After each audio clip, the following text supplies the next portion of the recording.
എല്ലാവരും പാമ്പും എന്താ ചേര പെണ്ണും പാമ്പും ആണെന്ന് പറഞ്ഞു. ഇത് ചേരയും കൂടെ തോന്നിട്ടതാ. ചേരയും കൂടെ പെരുന്നാൾ ആഘോഷം കണ്ടോളി നിങ്ങൾ. പെരുന്നാൾക്ക് പെരുന്നാൾ നിസ്കാരം കഴിഞ്ഞ ശേഷം കണ്ട സംഭവമാണിത്. നമ്മുടെ വീടിൻ്റെ മുമ്പിലിട്ട ഈ ഒരു പറമ്പിൽ. ഇവിടെയൊക്കെ വണ്ടിയൊക്കെ ഒരുപാട് ആൾ നിർത്തിയിടുന്നതാണ്. അങ്ങോട്ടേക്ക് എന്താ അതിൻ്റെ ഇത്? രണ്ടെണ്ണം കേട്ടോ. രണ്ട് ചേരയാണോ ചേരയും പാമ്പാണോന്ന് അറിയില്ല. ഓക്കെ, ഇത് നമ്മളെ മയ്യേരിച്ചിറങ്ങാടിന്ന് കണ്ടൊരു കാഴ്ച കേട്ടോ. ഞങ്ങളെ വീട്ടിൻ്റെ മുമ്പിൽ നിന്ന് കണ്ടൊരു കാഴ്ചയാണ്.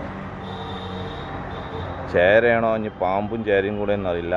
ചേരുന്നത് രംഗങ്ങാടിയിൽ ഞാൻ എൻ്റെ ആദ്യമായിട്ട് കാണാം കേട്ടോ. ഇങ്ങനെ ഫസ്റ്റ് ഇങ്ങനെ കാണുന്നത്, പാമ്പ് ഇങ്ങനെ കാണുന്നത്. അങ്ങനെ വീഡിയോ ഒക്കെ കാണുക എന്നല്ലാതെ എൻ്റെ ജീവിതത്തിൽ ആദ്യമാണ് ഇങ്ങനെ കാണുന്നത്.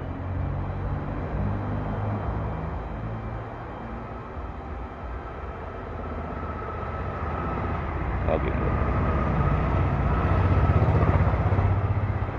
നമ്മളെ വീടിൻ്റെ മുമ്പിലുള്ള പറമ്പിൽ നിന്നാണ് ഈ ഒരു സംഭവം കേട്ടോ. രണ്ടും ചേര പാമ്പ് നിൽക്കാൻ കൊടുത്തല്ല. പക്ഷെ നോക്കുകയാണെങ്കിൽ നിങ്ങൾ അതിൻ്റെ ഉയരം പൊന്തൽ നോക്കണം. എന്ത് വലുപ്പമുണ്ടെന്ന് അറിയാം. ഏകദേശം 2 മീറ്റർ വലുപ്പമുണ്ട്.